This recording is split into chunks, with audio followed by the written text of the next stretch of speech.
नमस्कार, बहुत स्वागत आपका अनादि टीवी पर। मैं हूं आपके साथ पारुल। आज बात करेंगे प्रदूषण बेशुमार, एयर क्वालिटी खतरे के पार। प्रदूषण रोकने के तमाम उपाय कागज तक सिमट कर रह गए हैं। प्रदूषण कम होने का नाम नहीं ले रहा है, पराली जल नहीं रही और कई तरह के सुरक्षात्मक उपाय कम से कम कागजों पर तो लागू हो ही चुके हैं, लेकिन जमीन पर कोई परिवर्तन नहीं दिख रहा है। वायु गुणवत्ता सूचकांक यानी एयर क्वालिटी इंडेक्स एक बार फिर खतरनाक स्तर पर पहुंच गया है। एक तरफ जनता पर निर्माण कार्यों के दौरान गाइडलाइन का उल्लंघन करने के लिए जुर्माना लगाया जा रहा है, दूसरी तरफ नगर निगम और सरकारी निर्माण कंपनियां नियमों का उल्लंघन कर धूल उड़ाते हुए और धुआं फैलाते हुए निर्माण कार्य कर रहे हैं। इस विरोधाभास के कारण प्रदूषण रोकने के कोई गंभीर उपाय होते हुए दिखाई नहीं दे रहे हैं। प्रदूषण से होने वाले दुष्प्रभाव और प्रदूषण के हालात पर आज हम बातचीत करने वाले हैं, लेकिन उससे पहले एक रिपोर्ट आपको दिखाते हैं। देखिए,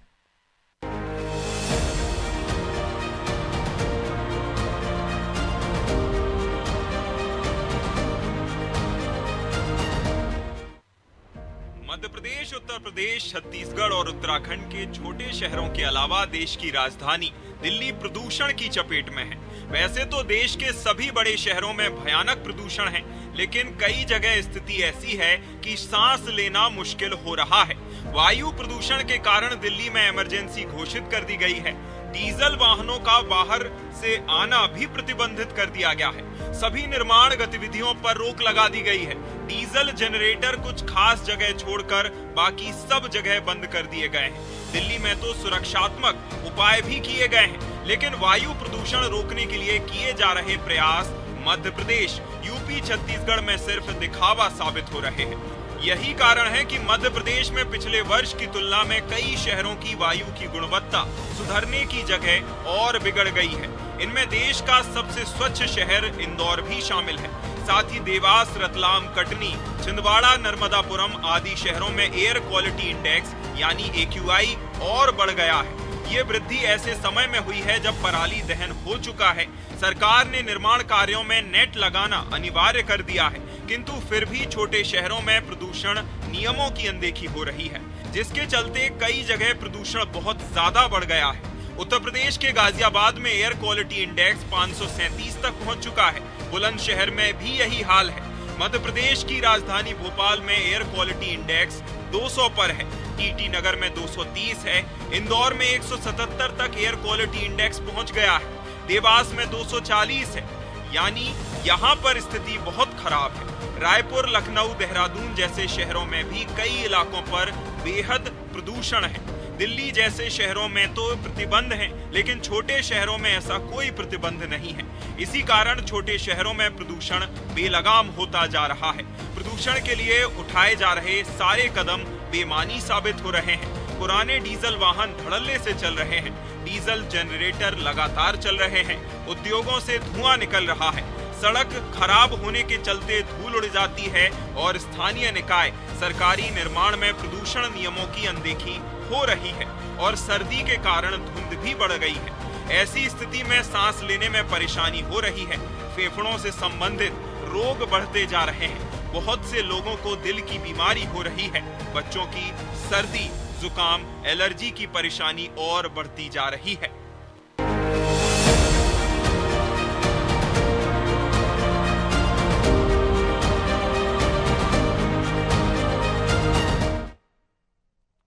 प्रदूषण बढ़ता ही चला जा रहा है। समस्या का निदान करने की कोशिशें हो रही हैं, लेकिन वो महज खानापूर्ति समझ आ रही हैं, क्योंकि कई जगह पर तो सरकार की गाड़ियां या फिर जो पब्लिक के वर्क होते हैं, सड़कों का निर्माण, कंस्ट्रक्शन, यहाँ पर भी तो इन पैमानों पर ध्यान नहीं दिया जाता है। तो ये सारी चीजें हैं, किन कसौटी पर प्रदूषण नियंत्रण को रखा जाए, क्योंकि जिन नियमों का आप आंकलन कर रहे हैं वो तो उसका पालन तो सरकारी अधिकारी या कर्मचारी खुद नहीं कर रहे हैं। पराली जलाने से आप रोक रहे हैं, ठीक है, रुक भी गया, लेकिन उसके बावजूद भी ये एयर क्वालिटी इंडेक्स क्यों नहीं रुक रहा है? ये तो बढ़ता ही चला जा रहा है। और यही तो डर है कि ऐसा ना हो कि गैस चैम्बर में बैठकर हम अपने शहरों में रहें, या ऐसी मुसीबत आ जाए कि वाकई गैस सिलेंडर लेकर चलना पड़े ऑक्सीजन का। तो ये तमाम चीजें हैं जिसको बहुत सेंसिटिव से आपको समझने की जरूरत होगी। प्लांटेशन पर ध्यान देना है और ग्रीनरी जिस तरीके से खत्म हो रही है इस पर रोक लगाने के लिए आप लोगों को आगे आना पड़ेगा, तभी इसका कोई हल हो पाएगा। क्योंकि कटते चले जा रहे हैं हमारे पेड़, कंक्रीट के जंगलों में तब्दील होते चले जा रहे हैं जंगल, और उसके बाद आज हम चर्चा करें एयर क्वालिटी इंडेक्स पे, क्योंकि हमें अब समझ आ रहा है कि प्रदूषण इतना बढ़ गया है कि इससे ज्यादा बढ़ा तो सांस नहीं ले पाएंगे। आइए हमारे साथ हमारा सहयोगी जुड़ रहे हैं, उनके शहरों में प्रदूषण के क्या है हाल, आइए जान लेते हैं। एयर क्वालिटी इंडेक्स कहीं बदतर है, कहीं बद से बदतर है, कहीं ठीक ठाक है। ये तो कह ही नहीं सकते कि बहुत ऐसी कोई जगह होगी जहां पर 9900 से कम एयर क्वालिटी इंडेक्स हो जिससे हम कह सके कि हाँ यहां सब कुछ ठीक है। तो ये खैर मुझे नहीं समझ में आता कि आप लोगों में से कोई भी बोलेगा, क्योंकि हम तमाम स्टेट्स को हम जान ही रहे हैं, शहरों को जान ही रहे हैं, लेकिन फिर भी चर्चा आज कर रहे हैं तो ये समझना पड़ेगा कि कितनी बेकार स्थिति हो गई है एयर क्वालिटी इंडेक्स की और उनकी वजहों को आप अपने शहरों में क्या टटोल रहे हैं। आइए योगेश आपसे शुरुआत करती हूँ।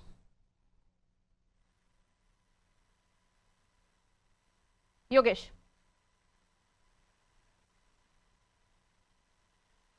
को आवाज मिल रही है? ठीक है योगेश, आपको मेरी आवाज मिल रही है? जी जी जी जी जी पारुल सुन पा रहा हूँ। कहीं आपके शहर का क्या है? जी देखिए पारुल, प्रदूषण की बात करें तो अब जो ये मौसम होता है इसमें प्रदूषण कम होता है, हालांकि क्योंकि गर्मी में जो है धूप के कारण से धूल से ऊपर उठते हैं, तो ठंड में जो प्रदूषण कम होता है, लेकिन ये उल्टा हो रहा है। प्रदूषण जो ठंड के मौसम में भी अधिक हो रहा है। हम जब सुबह 6-7 बजे जब निकलते तो शायद प्रदूषण कम दिखता है, धूल के कण पे कम दिखता है। मैं यहाँ पे देख पा रहा हूँ, आंखों की विजिबिलिटी से सामने जो है कहीं ना कहीं थोड़ा सा धुआं टाइप का दिखा है, यानी कि धुआं नहीं है, धूल के कण जो है ऊपर आ रहे हैं। अब ये तो पूरे एक ऐसे क्षेत्र की बात नहीं कर रहा हूँ कि जो इंदौर के ऐसे आउटसाइड एरिया जहाँ पर निर्माण कार्य चल रहे थे। अभी ये जो एरिया है यहाँ पर मेट्रो का और ओवरब्रिजेस के काम चल रहे हैं, लेकिन ये अमूमन शहर के अधिकतर जो स्थान है इंदौर के काफी स्थिति है। मुझे ऐसा लगता है कि जब हम कहीं कोई तमगा हासिल कर लेते हैं तो अपने आप को शहंशाह समझने लग जाता है। यही इंदौर के हालात थी कि हम लोग सफाई में नंबर 1 हो गए, तो ऐसा लग रहा है कि हमने बहुत बड़ा अचीवमेंट ले लिया। अब हम प्रदूषण में अगर नंबर 1 नहीं आ पा रहे हैं, प्रदूषण में हमारी हालत ये है कि हम प्रदूषण का स्तर कम नहीं कर पा रहे हैं, तो सोचने वाला विषय कहाँ हमारी कमी है। अब ये स्थिति जो है ये अभी ये रिंग रोड का एरिया है। इसके अलावा जब हम मेट्रो वाले स्टेशन पर जहाँ और बढ़ रहे हैं, मूसाखेड़ी चौराहा पर मेरे दोनों ओर ब्रिज के काम चल रहे हैं, खजराना चौराहा और अपना मूसाखेड़ी, तो यहाँ पर प्रदूषण की स्थिति बहुत ज्यादा खराब, धूल पूरे शहर में उड़ रही है।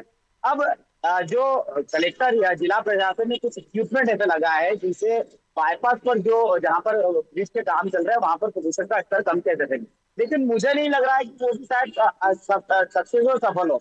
अब इसके लिए प्रशासन को प्रदूषण कम करने के लिए प्रयास बेहतर करना पड़ेगा, तभी हम लोग जो है सुकून की सांस ले पाएंगे। अभी हम सुकून की सांस ले नहीं पा रहे हैं, कहीं ना कहीं ये लगता है कि हमारे कहीं ना कहीं शरीर के अंदर धूल के कण जा रहे हैं, धुएं कण जा रहे हैं। इंदौर में वैसे तो किसी भी तरह का अलाव जलाने की अनुमति नहीं है, क्योंकि प्रशासन ने किसी भी तरह का अलाव बाहरी क्षेत्र में जलाने के लिए, तो व्यक्तिगत रूप से अगर आपके अपने घर पर कहीं आसपास जलाना तो बात अलग है, लेकिन अलाव जलाने की अनुमति नहीं। ग्रामीण क्षेत्रों में पराली के कारण हुआ होता है, लेकिन इंदौर शहर में अगर इसका बड़ा महानगर है जो सफाई में नंबर 1 है, अगर आप प्रदूषण की स्थिति ये देख पा रहे हैं, तो कुछ ही देख पा रहा हूँ, तो ये अब प्रशासन को और जो प्रदूषण विभाग इनको तय करना पड़ेगा कि प्रदूषण का स्तर कम कैसे किया जाए। इलेक्ट्रिक वाहन चल पड़े हैं, इलेक्ट्रिक वाहनों की कुछ संख्या जरूर कम हुई है, लेकिन इलेक्ट्रिक वाहनों के अलावा जो वाहन चल रहे हैं इसके लिए जो आरटीओ विभाग है, परिवहन विभाग है, उनको ये देखना पड़ेगा कि इन वाहनों से धुआं ज्यादा निकल रहा, कौन से वाहन जो है वो इस मामले में फिटनेस पे पूरी तरह से खरे नहीं उतर रहे।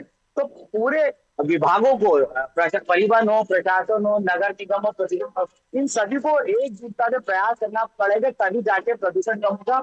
अभी तो प्रदूषण के स्तर बेहतर नहीं है, जिसको मैं कहता हूँ कि हाँ इंदौर प्रदूषण के मामले में नंबर 1 है पारुल।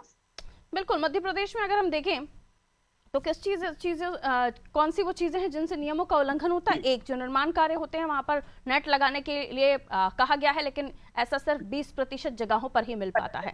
पुराने डीजल वाहन, PM 2.1 ये सबसे बड़ा स्रोत है जिसकी वजह से हम देखते हैं कि चीजों को हम ठीक कर सकते हैं, लेकिन वहां पर भी उतनी डीपली जाकर इस पर पालन नहीं कराया जाता। औद्योगिक क्षेत्रों में स्टैक मॉनिटरिंग सिस्टम होना चाहिए, खराब है या जानबूझकर बंद करके रखा हुआ है। ये पॉइंट्स हैं जिस पर हमें समझना होगा कि आखिर क्यों जो सिस्टम में बैठे हुए लोग हैं इस बात को इतना हल्का या ढीला क्यों छोड़ देते हैं। क्योंकि ये वो चीज़ है जो हमारी ज़िंदगी, हमारे जीवन, हमारे सांसों से जुड़ी हुई है, लेकिन उसके बावजूद भी इस पर इतना विशेष तौर पर ध्यान नहीं दिया जाता। आइए छत्तीसगढ़ लिए चलती हूँ आपको। कुलभूषण मेरे सहयोगी हमारे साथ जुड़े हुए हैं। रायपुर के इंडस्ट्रियल बेल्ट, सिलतरा, उरला, यहाँ पर भी धुएं की खबरें लगातार रही हैं और एयर क्वालिटी इंडेक्स भी इस एरिया की अगर हम बात करें तो 250-300 के आसपास रहता है। आज इसलिए भी ज़रूरत महसूस हो रही है क्योंकि सर्दियों का समय शुरू हो चुका है। जहां विजिबिलिटी हमको क्लियर दिखाई देनी चाहिए वहां विजिबिलिटी बहुत है और ये कोहरा होता तो ठीक है, लेकिन ये पोल्यूशन की वजह से ऐसा हो रहा है, इसलिए चिंता का विषय हो गया है। कुलभूषण, आपने कहा कि काफी इंडस्ट्रियल एरिया यहाँ पर पड़ते हैं और उसकी वजह से यहाँ पे प्रदूषण का स्तर जो होता है हमेशा काफी बढ़ा हुआ होता है।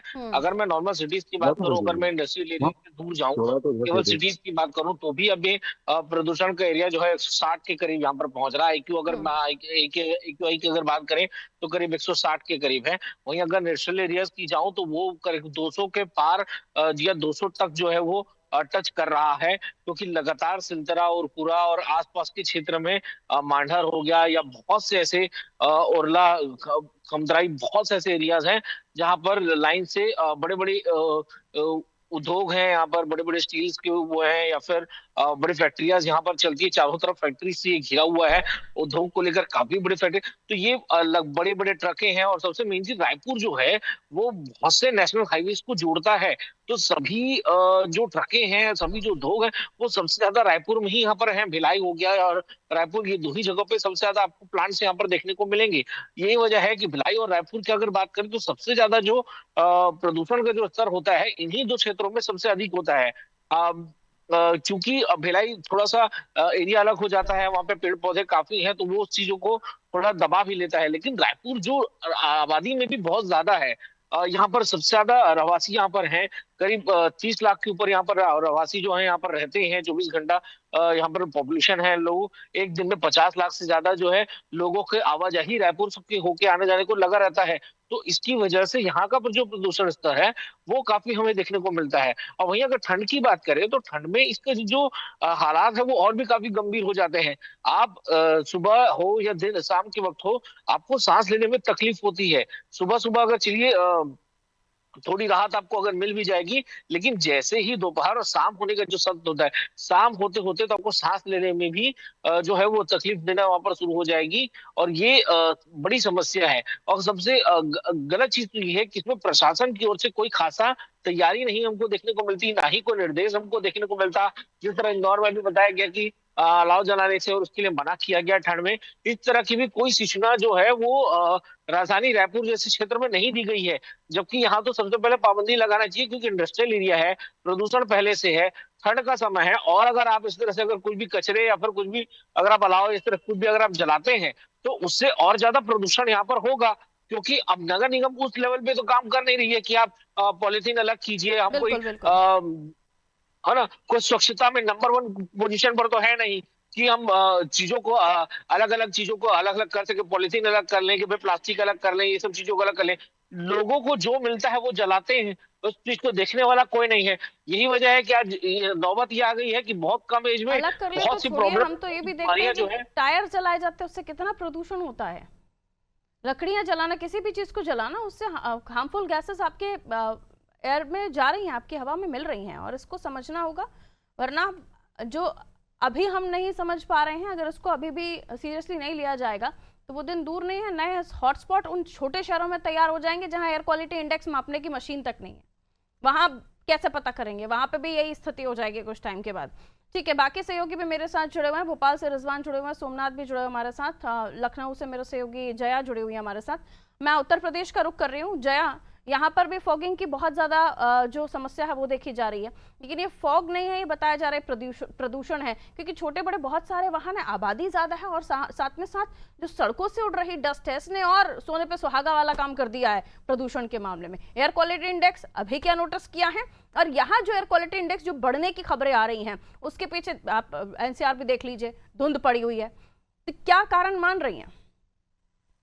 देखिए पारुल, सबसे बड़ी बात है कि जब दीपावली का त्योहार था तो देखा गया कि किस तरीके से पॉल्यूशन को लेकर तमाम जो पॉल्यूशन बोर्ड है वो कंट्रोलिंग का पावर कर रहा था कि कंट्रोलिंग की स्थिति अब नियंत्रण किया जाएगा इसको। लेकिन उसके बाद से जो अभी का वर्तमान की जो स्थिति है वो कहीं ना कहीं ये दर्शाने के लिए काफी है कि अभी पूरी तरीके से चरम पर पहुंच चुका है। क्योंकि एनसीआर का जहां तक आपने सवाल पूछा, खासतौर पे देखा गया कि केंद्रीय जो हमारा कैबिनेट है वो हमेशा इस बात को कहता रहता है कि पराली को लेकर हमेशा कहीं ना कहीं किसानों को सुझाव दिया जाता है, लेकिन वो कहीं ना कहीं रुकने का नाम नहीं ले रहा है। हालांकि गाजियाबाद, मेरठ, ग्रेटर नोएडा और नोएडा ये वो क्षेत्र है उत्तर प्रदेश में जो सबसे ज्यादा प्रदूषित एरिया माने जा रहे हैं, प्रदूषित जिले माने जा रहे हैं। हालांकि राजधानी लखनऊ की अगर मैं बात करूं तो यहाँ पे सबसे कम स्तर मापा गया है। हाँ, सबसे बड़ी बात यह है कि इंडस्ट्रियल वर्किंग जो भी होता है, खासतौर पर रोड बनाने का काम हो या उत्तर प्रदेश में लखनऊ की बात करूं मेट्रो का विस्तार करने का काम हो, वो खुले में होता है। क्योंकि जो भी नियम कानून पड़ेंगे तो उसमें नेट लगाने का तमाम और सुविधाएं दी गई है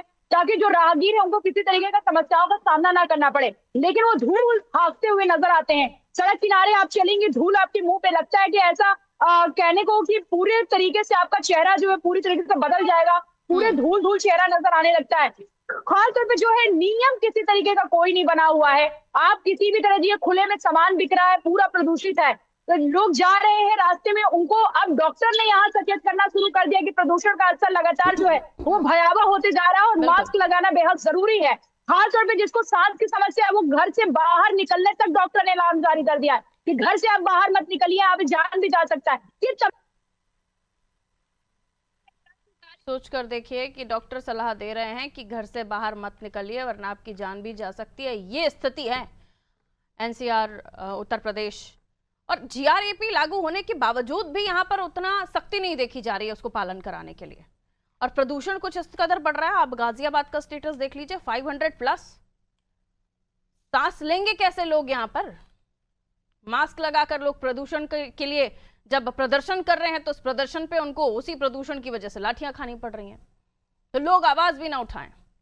सोमनाथ हमारे साथ जुड़े हुए हैं, जबलपुर लिए चलती हूं आपको। जबलपुर से हमारे सहयोगी सोमनाथ जुड़े हुए हैं। आप सोमनाथ, जबलपुर के क्या है हाल, यहाँ पर क्या स्थिति बनी हुई है? बताया जा रहा है उद्योगों के पुराने बॉयलर 30-40 साल पुराने हो चुके, बावजूद उसके उन पर कोई मॉनिटरिंग नहीं है। मदन महल, रॉबर्ट्सन और विजयनगर कॉरिडोर ये भी धूल से लबालब है। एयर क्वालिटी इंडेक्स कितना आ रहा है?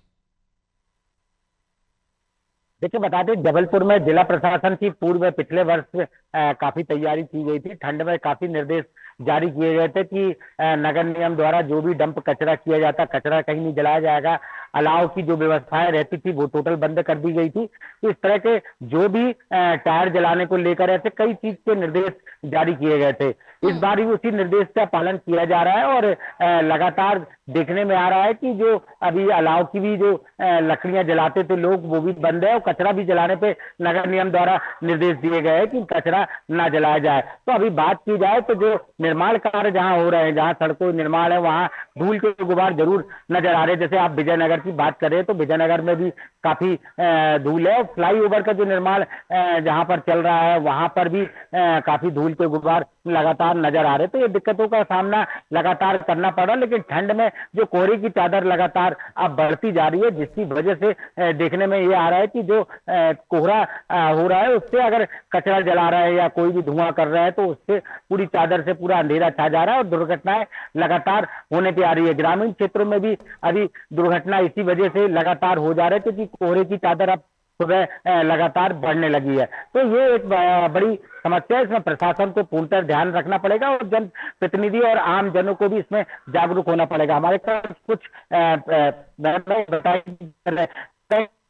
जो प्रदूषण देख रहे हैं लगातार जाते हैं, कचरा भी कुछ लोग जला लेते हैं, तो कितना प्रभाव पड़ रहा है, क्या प्रभाव चाहिए इसमें?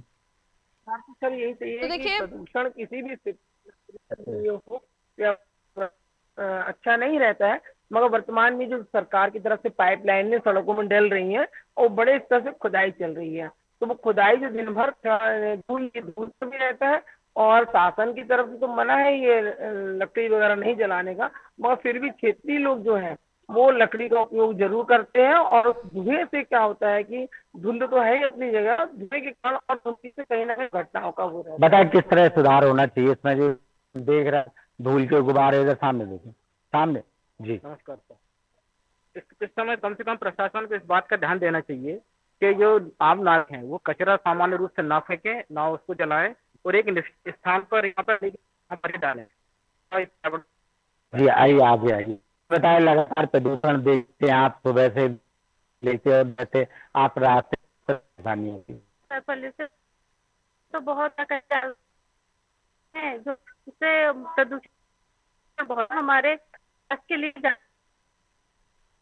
चाहिए जो कचरा होता है वो। ठीक है सोमनाथ, मैं लौटूंगी आपकी तरफ। भोपाल की तरफ में रुक कर लेती हूँ। रिजवान मेरे सहयोगी हमारे साथ जुड़ गए हैं।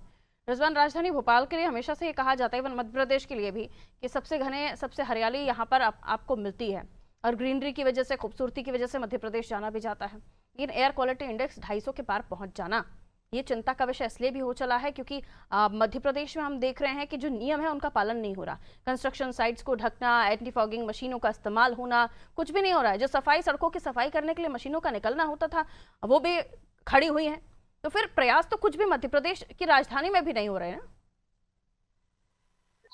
कुछ ठीक नहीं है। 250 के करीब जो है AQI पहुंच चुका है मध्य प्रदेश की राजधानी भोपाल की। अगर आप बात करें, ये दिवाली से ही जो अधिकारियों का ये कहना है कंट्रोल में नहीं आया है, और हालांकि इसको लेकर फॉगिंग का काम भी जो है नगर निगम के द्वारा जो है किया गया है, लेकिन उसके बावजूद जो है ये कंट्रोल पे नहीं है और 230 के पार यानी 250 के करीब जो है AQI पहुंच चुका है। वो काफी चिंताजनक है। इसको लेकर डॉक्टर्स ने भी जो है जो मरीज जो अस्पताल में पहुंच रहे हैं उनको लेकर एडवाइजरी जारी की है, घर से निकले तो मास्क लगाएं ताकि इस चीज से जो है बचा जा सके। हालांकि सड़कों पर धूल और जो अनफिट जो वाहन है उनके जो अनफिट जो वाहन है उनमें से जो डीजल का जो धुआं निकलता है वो, ये सब चीजें जो है कहीं ना कहीं नुकसानदेह है और तमाम नियमों का जो पालन नहीं कर रहा है। हालांकि उनके ऊपर कार्रवाई तो हो रही है, लेकिन जमीनी स्तर पर इसका कोई असर देखने को नहीं मिल रहा है।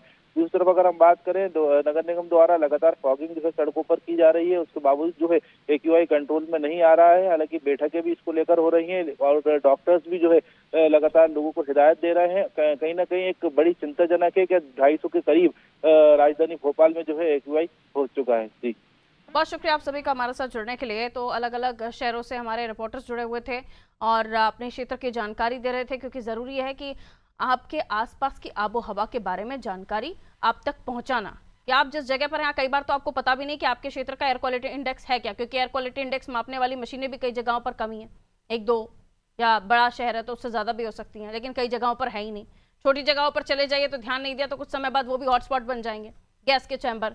वहीं आ जाइए आप बड़े शहरों में तो कंस्ट्रक्शन इतना है, काम इतना चल रहा है, गाड़ियां इतनी हैं कि पोल्यूशन का स्तर, एयर क्वालिटी इंडेक्स खराब होता हुआ चला जा रहा है। उत्तर प्रदेश की तो स्थिति खराब ही हो गई है। वहां पर तो लोगों को कह दिया गया घरों में रहो, बाहर निकलोगे तो शायद मौत भी हो जाए, इतनी जहरीली हवा है वहां की। और उसके बाद आ जाइए आप छत्तीसगढ़ या मध्य प्रदेश, यहाँ पर भी पॉल्यूशन को कंट्रोल करने के लिए खानापूर्ति महज हो रही है। यहाँ पर किसी तरह का कोई पालन नियमों का नहीं हो रहा। कंस्ट्रक्शन की साइट्स को ढकने का नियम है, नहीं हो रहा। एंटी फॉगिंग मशीन का सिस्टम है, नहीं हो रहा। सड़कें क्लीन होनी चाहिए, मशीनें उसके लिए नहीं हो रहा। फिर हो क्या रहा है? आपकी जान से खिलवाड़, आपके सेहत से खिलवाड़। सांस ले रहे हैं, जहरीली गैस सूंघ रहे हैं, बचिए इससे और आवाज उठाइए कि हरियाली खत्म हो गई तो एक दिन हम भी खत्म हो जाएंगे। दीजिए इजाजत, नमस्ते।